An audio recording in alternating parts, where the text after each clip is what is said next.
While we're on the topic of 1916, one could ask, what would Roosevelt do in the election of 1916?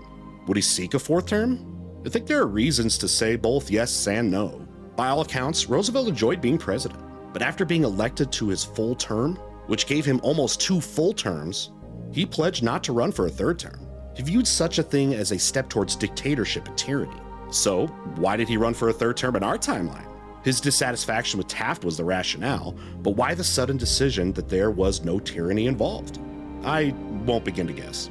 This would be to try to read Roosevelt's mind, and that is clearly not something that we could do with him alive, let alone over a century after his death. But if he held on to this view, one would think that there was no chance of him running for a fourth term in 1916.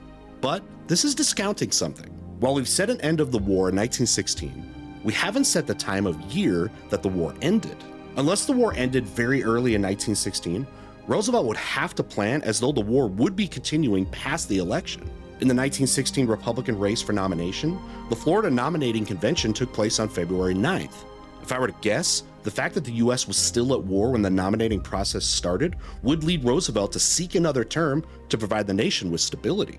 The odds are that the war will have ended by the time he was elected. It will certainly be ended by the time he's sworn in for his fourth term. So the fourth term becomes a question of settling the peace and the new domestic policy. By the way, one question that might come up is that of prohibition.